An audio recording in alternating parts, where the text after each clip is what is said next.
Hallelujah! Isang mapagpalang linggo po sa bawat isa sa atin. Isang linggo na naman ang binigay sa atin ng ating Panginoon pamanambahan sa kanyang pangalan. Hallelujah! Kailangan ating sambahin ang dakilang Diyos. Oh, we praise you, Jesus. Hallelujah!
Salamat po aming Panginoon.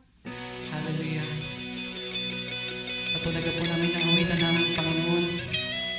Because you are worthy to be praised. At aming dakilang kabuting Diyos. Kung ano man po, Panginoon, ang pinagdaraanan ng bawat isa, Panginoon God. Tunay nga nasa iyo ang sagot. Ikaw ang kasagutan namin, Panginoon. Na hindi mo may iwan, hindi mo kong papabayaan. Hallelujah. Impossible with you, our God. For you are God, you are able. Always able.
Magandang umaga po sa inyong lahat mga kapatid. Salamat sa Diyos at ngayon ay Sunday at muli po tayo ay makakapakinig ng mensahe mula sa atin pong Panginoon. At nowadays, mga kapatid, marami pong mga nababasa tayo sa social media, mga awayan, magkakakilala, minsan best friends pa po. No, nag-aaway sila, may mga shoutouts po. Minsan sa TV, napapanood natin magkakapamilya, awayan, minsan malala, nauuwi pa po sa patayan. So, mga kapatid, anong pinapakita nito? Mapapansin po natin na parang ang ikli ng pasensya ng mga tao. Parang may fuse na biglang bumibigay pagka meron pong mga hindi magandang pangyayari. At bilang mga Kristiyano, gusto ko pong sabihin mga kapatid na hindi po tayo excused sa ganitong mga sitwasyon. Minsan po, madali din tayong mairita, madali tayong magbunganga, madali tayong gumante o mag-react kapag tayo ay nasasaktan. So mga kapatid, ganito ba ang dapat nating maging reaction kapag mayroong mga tao na nakakagawa sa atin ng hindi maganda? So pag-usapan po natin ito, yung topic na, mabuti ka pa rin ba kahit masama sila sa iyo? So tingnan po natin dito sa Roma 12:17-21. Ang sabi po dito, huwag ninyong gantihan ng masama ang masama. Sikapin ninyong mamuhay ng marangal sa harap ng lahat ng mga tao. Hanggat maaari, gawin ninyo ang inyong makakaya upang mamuhay kayo ng mapayapa kasama ng sinuman. Mga minamahal, huwag kayong maghihiganti. Ipaubaya ninyo iyon sa galit ng Panginoon. Sapagkat nasusulat, akin ang paghihiganti, ako ang gaganti, sabi ng Panginoon. Sa halip, kung nagugutom ang iyong kaaway, pakainin mo. Kung nauuhaw, painumin mo. Sa gayon ay magbubunton ka ng mga baga sa kanyang ulo.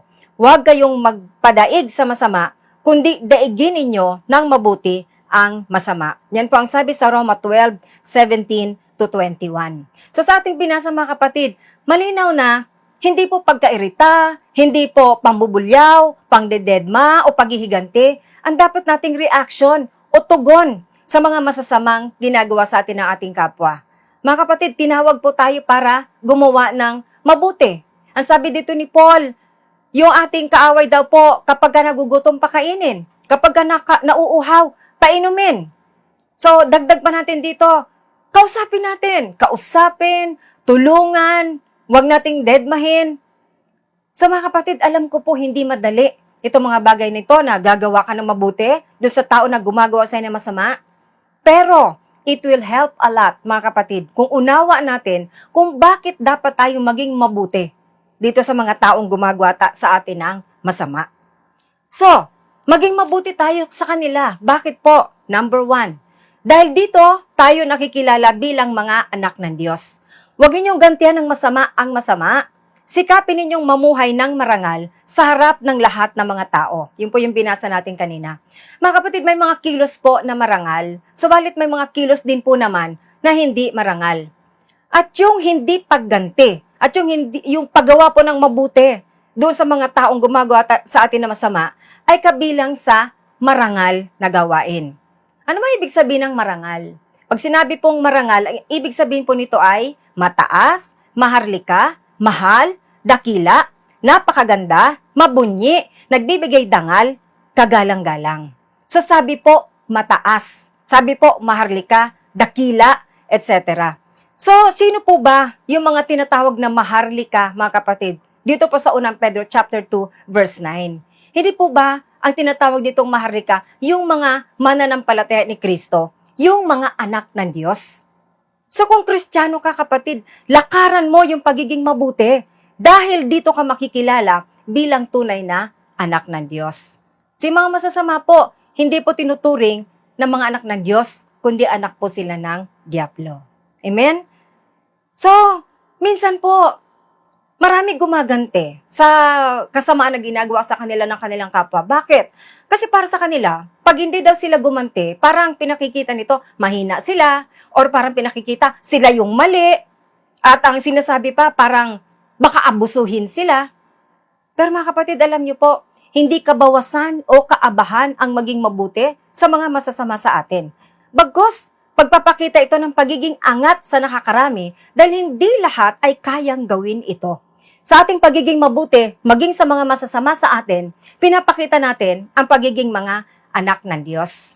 Dito po sa Mateo 5:43 to 45, sabi po dito, narinig ninyong sinabi, ibigin mo ang iyong kapwa at kamuhian mo ang iyong kaaway. Ngunit ito naman ang sinasabi ko, ibigin ninyo ang inyong mga kaaway at ipanalangin ninyo ang mga umuusig sa inyo upang kayo'y maging tunay na mga anak ng inyong Ama na nasa langit. Sapagkat pinasisikat niya ang araw sa mabubuti, gayon din sa masasama, at nagpapaulan siya sa mga matuwid at sa mga di matuwid. Sa mga kapatid, madali pong sabihin na ikaw ay isang Kristiyano. Bakit? Kasi nagsisimba ka, nagba-Bible study ka, nagpe-pray ka, nagbabasa ka ng Bible. Kaya lang mga kapatid, kung talagang tunay na anak tayo ng Diyos, dapat po nakikita sa atin yung katangian ng ating Diyos.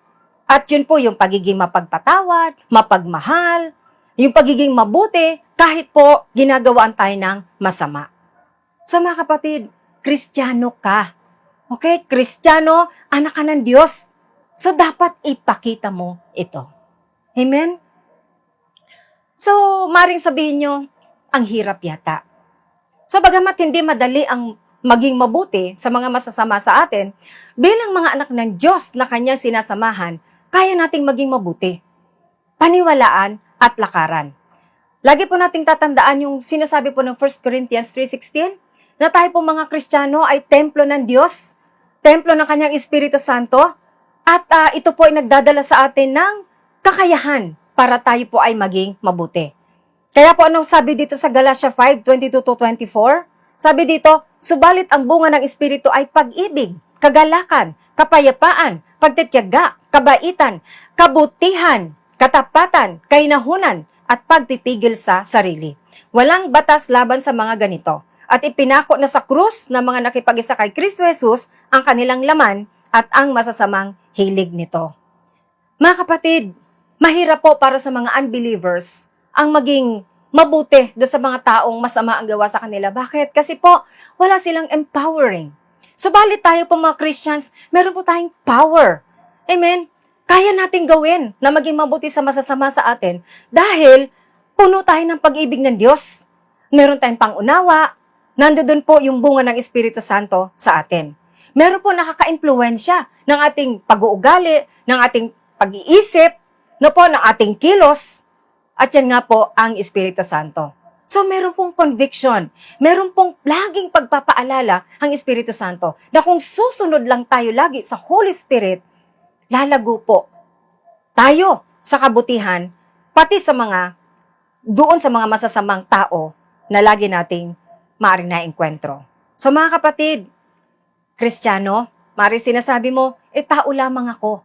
Mga kapatid, Kristiyano ka. So dahil Kristiyano, hindi ka tao lamang, kundi ikaw ay taong lamang. Amen? So mga kapatid, ano pa po yung pangalawa? Maging mabuti kahit masama sila. Bakit? Dahil dito natin nababago ang kasamaan ng ating kapwa. Sabi po ng binasa natin, sa halip, kung nagugutom ang iyong kaaway, pakainin mo. Kung nauuhaw, painumin mo. Sa gayon ay magbubunton ka ng mga baga sa kanyang ulo. May kasabihan po tayo, yung apoy ay hindi kayang patayin ng apoy din. Ganon din po sa ating kaaway. Kailangan po dito, tubig, o kaya yung malamig na ulo. Hindi po ito mapapagtagumpayan na mainit na ulo. Okay? Sa mga kapatid, sabi po ng kaninang, sa Proverbs po, sinasabi doon, magbubunton daw tayo ng baga sa kanilang ulo. O ano po ito? Feeling of shame. Feeling of shame po. Bakit? Kasi maiisip nila bakit ang sama-sama ko naman sa kanya? Samantalang abuti-buti naman niya sa akin. No? Sasabihin, maiisip niya, wala sa kanya ang problema. Nasa sa akin ang problema. Kaya po dahil dito, mababago po ang kanyang pag-uugali at mababago po ang kanyang trato sa iyo. Doon po sa ginagawaan ng masama. Dito po sa Proverbs 25:21-22. Sabi po dito, if your enemy is hungry, give him food, and if he is thirsty, give him water to drink. You will heap burning coals of shame on their heads, and the Lord will reward you. So ito po pala yung sinasabi natin kanina, magbubuntun ka daw ng baga sa kanyang ulo. Ito pala yung mahihiya siya, no? coals of shame on their heads. Mahihiya siya na siya ay patuloy na masama sa iyo, samantalang ikaw ay mabuti pa rin sa kanya. Amen? So, mga kapatid, unawain natin, mahirap baguhin ang kasamaan ng kasamaan din. Pag-ibig at kabutihan ang kailangan. So, ang sabi po ng Roma 12:21, huwag kayong magpadaig sa masama, kundi daigin ninyo ng mabuti ang masama. At sabi pa po, huwag ninyong linlangin ang inyong mga sarili, hindi maaring tuyain ang Diyos. Kung ano ang itinanim ng tao, yun din ang kanyang aanihin. So tandaan natin mga kapatid, wala po tayong control sa gagawin ng mga tao. Pero tayo, meron tayong control sa ating pwedeng gawin. So, sabi na binasa natin kanina, daigin ng mabuti ang masama. So, piliin po natin na daigin ang kasamaan ng kabutihan. At the moment po na hindi na tayo gumaganti sa kanila ng kabutihan, no, at ng masama at puro kabutihan ang ating ginagawa, one day makikita mo, iba na ang kanilang trato sa iyo. Mabuti na rin po sila sa iyo dahil inaani mo na kung ano po yung iyong itinatanim. Pero, kapag patuloy ka na gumaganti ng masama doon sa taong iyon, kasamaan din po ang iyong aanihin at kadalasan po mas matindi pa kaysa doon sa kasamaan na itinanim mo. Kaya mga kapatid, piliin po natin na maging mabuti kahit doon po sa mga taong masama ang trato sa atin. Amen? So mga kapatid, maunawan po natin, tayo rin po ang talo kapag di natin pinutol ang cycle ng galit at gantihan. Makakapasok ang kaaway upang tayo pagnakawan, wasakin at patayin. Lakaran ang pagiging mabuti. Sabi po ng Efeso 4:26-27, kung magagalit man kayo, iwasan ninyo ang kayo'y magkasala. Huwag ninyong hayaang lumubog ang araw na galit pa rin kayo. Huwag ninyong bigyan ng pagkakataon ang dyablo. Alam niyo po mga kapatid sa ating Ministry of Deliverance, marami pong pagkakataon na yung mga tao po, nakikitaan natin na ang kaaway nakakapasok po sa kanila. Bakit? Nandun po yung galit, nandun po yung hindi pagpapatawad, nandun po yung mga sama ng loob. At dahil po dito, nalalagyan po sila ng kung ano-anong sakit. Nalalagyan sila ng kung ano-anong masamang kaisipan, masasamang mga pag-uugali.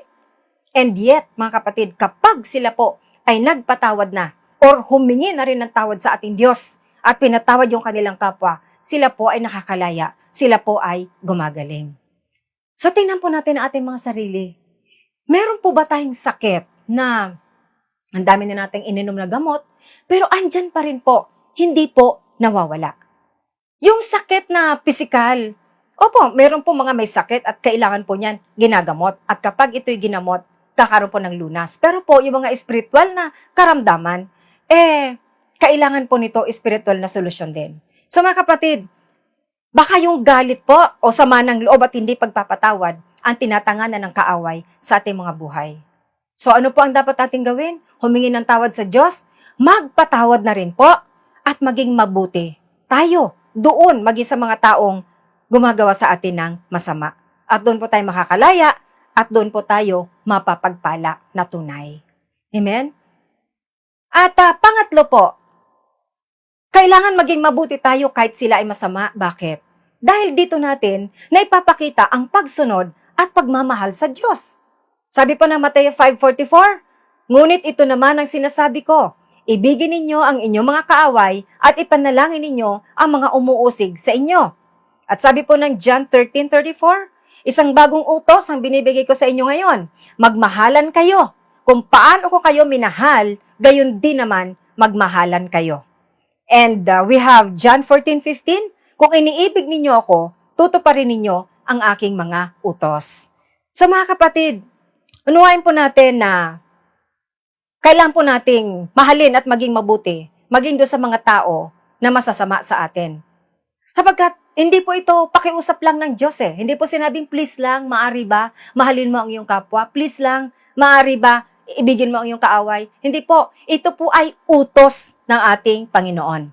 And as a matter of fact, nung sinamarize po ni Jesus, yung 10 kautosan, yung 10 commandments po, sinamarize niya into 2, and these are the greatest commandments. At yung pangalawang, of these 2, yung pangalawa po, nakalagay po doon, ang sabi ni Jesus, love your neighbor as you love yourself. Ganon din naman mga kapatid, kapag tayo pa ay sumunod sa mga utos na ito, na ipapakita rin po natin yung ating pagmamahal sa ating Diyos. Amen po ba? So, kailangan po natin sumunod dahil ito po ay utos at habang sumusunod tayo sa utos ng Diyos, pinapakita po natin na mahal natin ang ating Diyos. At kung mahal natin si Lord, mahalin din natin pati mga masasama sa atin. Isipin na, ito po'y maganda, isipin na lahat ng ating ginagawa sa kapwa, mabuti man o masama, ay ating ding ginagawa kay Lord. Ang sabi po ng Mateo 25:40, sasabihin ng hari, tandaan ninyo, nang gawin ninyo ito sa pinakahamak sa mga kapatid kong ito, sa akin ninyo ito ginawa. At sabi pa po doon sa Colossians 3:17, and whatever you do, do it heartily as to the Lord and not to men. So minsan mga kapatid, pakiramdam natin, hindi sila deserving ng ating kabutihan at ng ating pagmamahal. Bakit? Kasi masama sila sa atin eh. So, ito ang rason bakit hirap na hirap tayo na pakitaan sila ng kabutihan at ng pagmamahal. Pero alalahanin po natin na ang Diyos minahal tayo sa kabila po ng ating kasamaan. Nararanasan po natin ang kabutihan ng Diyos, ang pagmamahal ng Diyos, bagamat noon tayo ay mga makakasalanan pa. So mga kapatid, ang Lord po, He deserves all our love, yung ating kabutihan. He deserves them. So mga kapatid, it helps a lot kung ituturing natin na lahat ng ating ginagawa ay ginagawa rin natin kay Kristo. Okay? So, gagawin natin ito hindi na para i-please yung tao. Gagawin natin ito para i-please ang Diyos. Amen? So, lahat ng ginagawa mo, isipin mo, kahit minsan parang ayaw mo kasi masama yung tao sa'yo, gawin mo, ginagawa mo yan para sa Lord. Amen? So, next time na makasama mo, o baka mamaya kasama mo pa sa bahay, next time na makita mo yung taong masama talaga ang trato sa'yo, and you have the opportunity of doing something good para sa taong iyan, do it, mga kapatid. Alam kong mahirap, pero sabi ko nga kanina, mayroong Holy Spirit. Do it. At habang ginagawa mo yan, sabihin mo, Lord, gagawin ko to para sa iyo. Amen? Magiging madali po. At ito po, sa ating pagsunod sa Diyos, pagpapalain niya tayo. Hihipuin niya ang mga masasama sa atin upang magbago ng kanilang pakikitungo. Kung ayaw nila, ang Diyos na ang bahalang gumanti para sa atin. Ang sabi po ng Proverbs 16:7, when a man's ways please the Lord, He makes even his enemies to be at peace with him. Ang sabi ng Romans 12:19, mga minamahal, huwag kayong maghihiganti. Ipaubaya ninyo yon sa galit ng Diyos, sapagkat nasusulat, akin ang paghihiganti, ako ang gaganti, sabi ng Panginoon. So mga kapatid, dahil utos ang magmahal at maging mabuti, maging sa mga taong masasama sa atin, may kalakip po itong pagpapala kapag tayo sumunod. Pero ito po'y may kalakip na sumpa kapag tayo po ay hindi sumunod. At bahagi po ng pagpapala, iaayos po ng Lord yung ating mga relasyon doon sa mga tao na hindi po naging maganda yung pakikitungo sa atin. Bibigyan tayo ng kapayapaan, bibigyan niya tayo ng kapahingahan, iingatan niya tayo sa mga atake ng tao, atake ng mga demonyo. Siya po ang gaganti para sa atin. Hindi po tayo maghihiganti, bahala na po ang Lord. Pero wag mo rin sasabihin, Lord, gantihan mo siya. Alam na po ng Lord yan. Amen? At itataas niya tayo sa harap ng mga masasama sa atin. Kaya po mga kapatid, kailangan po maging mabuti tayo kahit na masasama pa sila sa atin o sa iyo. Amen po mga kapatid. So nawa itong mensaheng ito ay nakapag-minister sa inyo at it has ministered to me. So mga kapatid, tayo po'y manalangin. Panginoon, nagpapasalamat po kami sa napakagandang mensahe sa umagang ito.